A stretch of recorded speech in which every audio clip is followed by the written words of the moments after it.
Hi everyone, it's my pleasure to present our paper, Quantifying the Semantic Gap between Serial and Parallel Programming.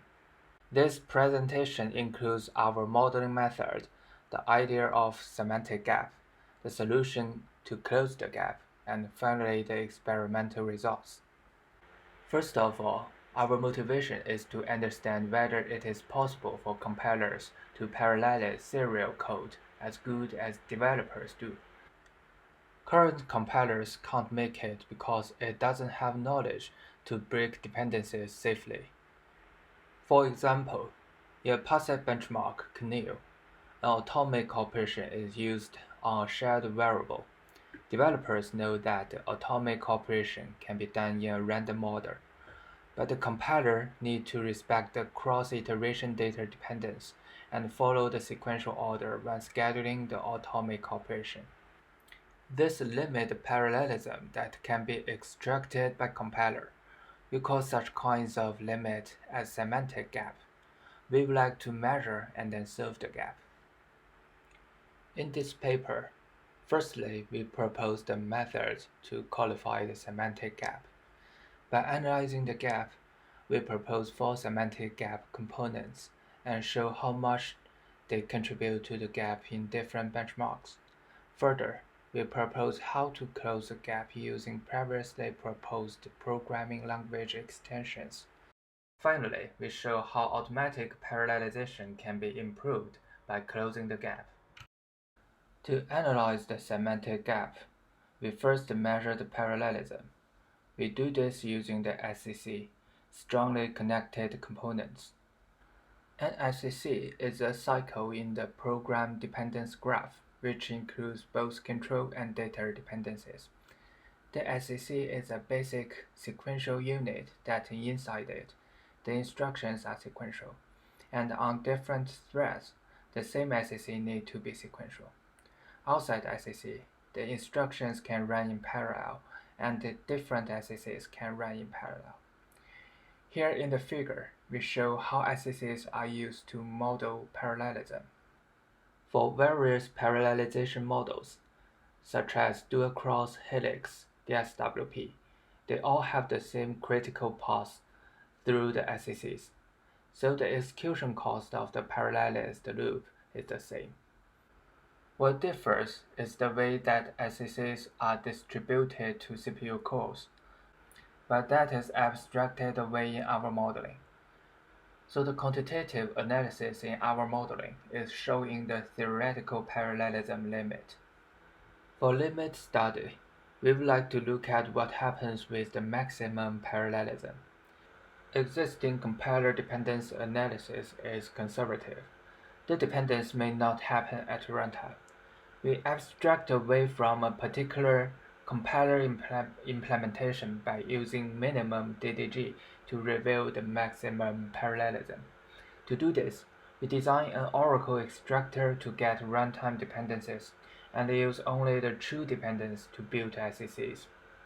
As shown in the figure, using minimum DDG, the function work has no runtime dependence and it can be parallelized. With the above-mentioned mechanism, we build an instrumentation tool to measure the parallelism. The instrumentation tool will extract execution profile and reschedule SCCs and instructions in mimic parallelized execution. For parallel programs by developer, we manually remove some dependencies in the DDG according to the parallelized source code. The figure compares the parallelism produced by automatic parallelization and manual parallelization on ideal machine. With several AutoPar workloads, we can see that there exists a huge gap between what a compiler can do and what developers can do. For example, the DDAP benchmark. We will show that it contains the most semantic gap components.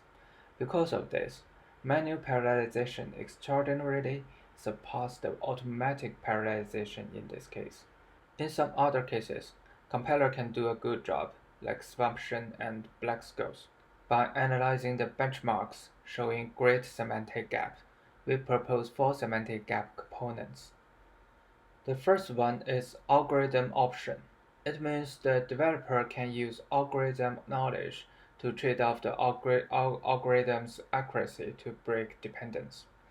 The outputs of the serial code and the parallel code can be different, but the functionalities for both of them are correct.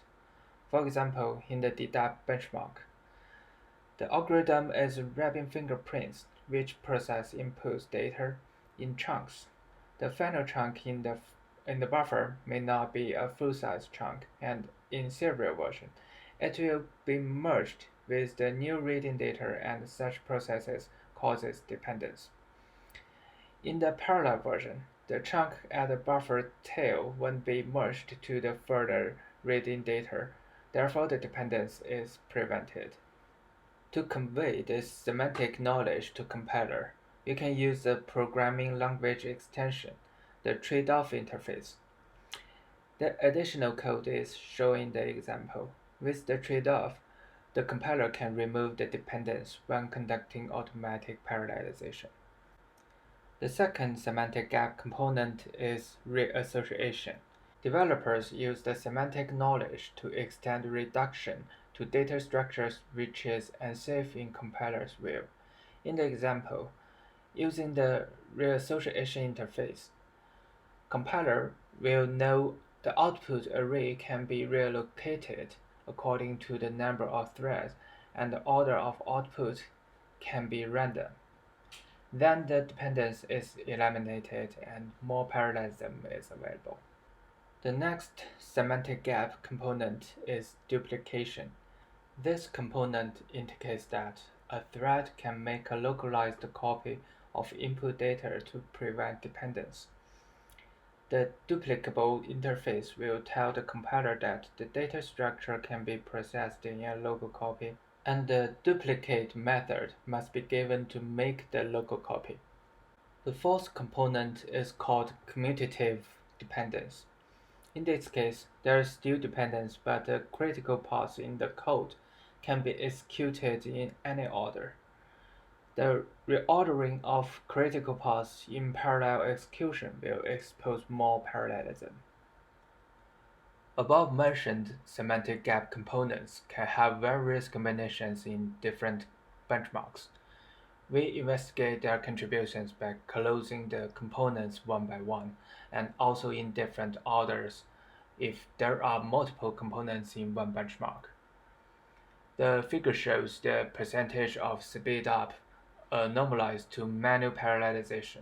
The percentage indicates the contribution of a specific semantic gap component. The contributions may differ when the components are closed in different orders, which show the dominating components in a program. This is a complicated diagram, so let me explain what it shows. For each paragraph, there are several bars depending on how many semantic gap components it contains.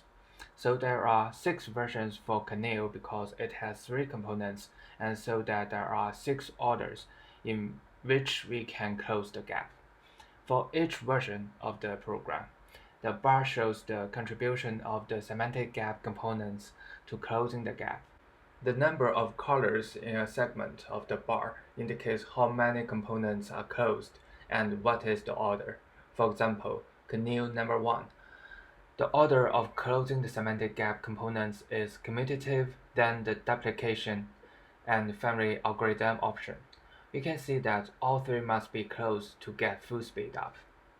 Contrast this with Caneel number 4, where we can see that both duplication and algorithm option must be closed to achieve most of the parallelism, while the contribution of commutative is minor. For deduct, the critical is the algorithm option. For fragment, the critical is duplication.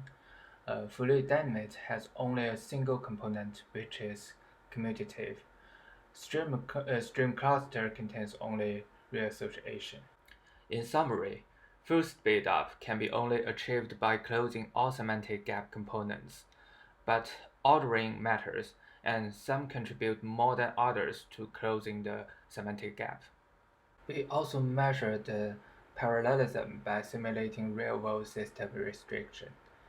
These figures show how parallel execution is impacted by the intercode latency and the number of calls when closing different components. The black area is the automatic parallelization result. Without closing the gap, auto-parallelization is either lacking of parallelism or sensitive to intercode latency. When the gap is closed, only Debugging is latency sensitive. About scalability with increasing calls, when the gap is not closed, our benchmarks can't scale. It means that to leverage modern medical systems, the semantic gap must be closed to provide sufficient parallelism. Based on the automatic parallelization compiler, Helix, we investigate the improvement of closing the semantic gap on real-world systems. The experiments are conducted on an Intel machine with 2 processors. Each processor has 14 cores with two-way hyperthreading.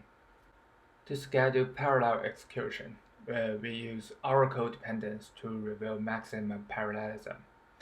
In the first figure, when closing the gap in the loops parallelized in manual parallelization, automatic parallelization can achieve 94% speed up as the manual parallelization. This is auto-close gap. So closing the gap has helped a lot, even if it hasn't given us the full speed ups of manual parallelization. That bar restricts auto-parallelization to only the loops that the developer has parallelized. However, the benefit of using the compiler is that it can parallelize other loops too, which would take the developer more time to achieve. So auto-whole program shows the results when the compiler parallelizes all loops that it can, and in this case, it surpasses manual parallelization by 16%. The second figure shows experiments using system tools as benchmarks compared with automatic parallelization. These are sequential applications that have been around for decades. They contain legacy code and are a great candidate for auto-parallelization. Here we show that there can be 5.9 times speed up on average by closing the semantic gap within them. In conclusion, in this paper, we present the quantitative analysis of extractable parallelism. The results show that in a lot of cases, automatic parallelization can only extract very limited parallelism. We attribute this to the semantic gap between serial and parallel programming. We characterize the gap to highlight its components. To solve the gap for each component, we propose a programming language extension to convey semantic information to the compiler. On a real machine with real workloads, evaluation shows that by closing the semantic gap, the automatic parallelization can do as good as the manual parallelization. And when closing semantic gap through the whole program, compiler can do even better than manual parallelization. Thank you for listening.